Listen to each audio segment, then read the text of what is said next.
P2 မြန်မာဖက်စာရဲ့ I အသက်များသင်ကြားကြဆိုတာသင်ခန်းစာကိုတစ်ချက်ရဒီနေ့သင်ပေးမှာပါ I အသက်သင်ခန်းစာလို့ဘာလို့ပြောရလဲဆိုရင် I လုံးတင်ချောင်းငယ်ဒီမှာငတ်သက်ငါလေးရဲ့အပေါ်မှာအသက်ကလေးတင်ထားတာဖြစ်တဲ့အတွက်ကြောင့်ငတ်သက်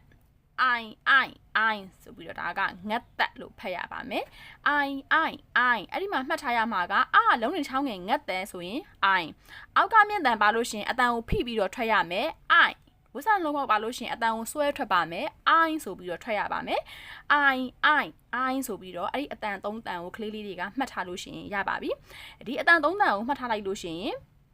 ဒီ I ဆိုတဲ့နေရာမှာခြေတို့တွေကကကိုထည့်မယ်ကကြီးတန်ကိုထည့်မယ်ကိုင်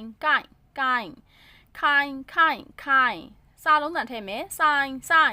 ဆိုပြီးတော့အဲ့ဒါသူ့ဘာသူအတန်လေးတွေပြောင်းပြီးတော့ B အခရာအတန်လေးတွေပြောင်းပြီးထည့်လိုက်လို့ရှိရင်ဒီအတန်30ကိုမှတ်ထားလိုက်တာနဲ့ B အတန်လေးတွေပြောင်းထည့်လိုက်လို့ရှိရင်ဒါလေးဒီသင်ခန်းစာကလွယ်ကူကူနဲ့တက်သွားမှာပါဒီချက်ကဘာဖြစ်လို့အတန်ထွက်နီးကိုပါသင်ပေးရတာလဲဆိုလို့ရှိရင်ဘာသာစကားသင်တဲ့လူတွေဘာသာစကားသင်တယ်လို့မျိုးပါဘာသာစကားသင်တဲ့ကလေးလေးတွေအတွက်ပါပို့ပြီးတော့လွယ်ကူအောင်လို့အတန်ထွက်ဖန်နီကိုပါတစ်ချက်ရထပ်ပြီးတော့ပေါင်းထည့်ပြီးတော့သင်ပေးတာပါအဲ့တော့ရှင်နဲ့တစ်ချက်နောက်နှစ်မျိုးထပ်ဖတ်ပြပါမယ်အတန်ထွက်ဖန်နီနဲ့ရောစလုံးပေါင်းနည်းနဲ့ပါဖတ်ပြပါမယ်ဒါဆိုရင်ကာကြီးလုံးတင်ချောင်းငယ်ငတ်တဲ့ကိုင်ကာကြီးလုံးတင်ချောင်းငယ်ငတ်တဲ့ကိုင်ဝစ်ဆန်နှလုံးပေါက်ကိုင်ဒါကိုအတန်ထွက်နည်းနဲ့ဖတ်မယ်ဆိုရင်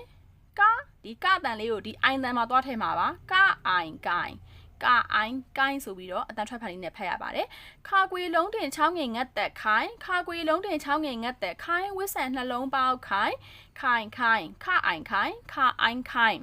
စာလိန်လုံးတင်ချောင်းငယ်ငတ်တဲ့ဆိုင်စာလိန်လုံးတင်ချောင်းငယ်ငတ်တဲ့ဆိုင်ဝစ်ဆန်နှလုံးပေါက်ဆိုင်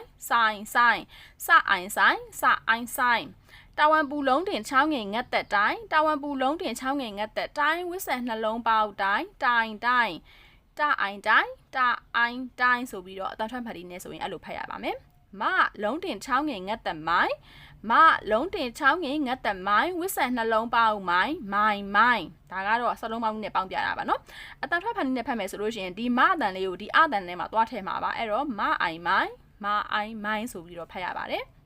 အဲ့တော့ဒီဘက်ကတစ်ချက်ရပင့်ဥစားလေးကိုထပ်ဖတ်ပြပါမယ်စလုံးပေါင်းနဲ့ဖတ်မယ်ဆိုရင်ခါကွေရပင့်လုံးတင်တစ်ချောင်းငယ်ငတ်တဲ့ချိုင်ခါကွေရပင့်လုံးတင်တစ်ချောင်းငယ်ငတ်တဲ့ချိုင်အောက်ကမြင်ချိုင်ခါကွေရပင့်လုံးတင်ချောင်းငယ်ငတ်တဲ့ချိုင်ဝစ်ဆန်နှလုံးပေါက်ချိုင်အတန်ထွက်ထဲကိုသွားဖတ်မယ်ဆိုလို့ရှိရင်ဒီရပင့်ခါကွေရပင့်ချဆိုတဲ့အတန်ကိုယူရပါမယ်ချအိုင်ချိုင်ပါဆောက်ရရဲ့လုံးတင်ချောင်းငယ်ငတ်သက်ပြိုင်ပါဆောက်ရရဲ့လုံးတင်ချောင်းငယ်ငတ်သက်ပြိုင်ဝစ်ဆန်နှလုံးပေါက်ပြိုင်ပြအိုင်ပြို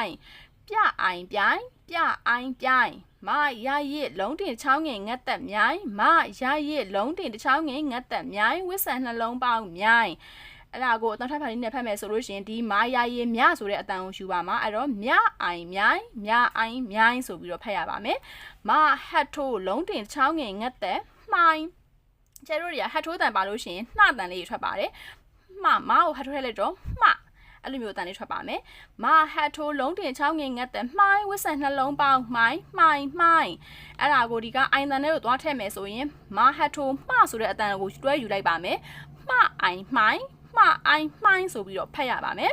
လာဟတ်ထိုးလုံးတင်ချောင်းငယ်ငတ်တဲ့လှိုင်းလာဟတ်ထိုးလုံးတင်ချောင်းငယ်ငတ်တဲ့လှိုင်းဝစ်ဆန်နှလုံးပေါက်လှိုင်း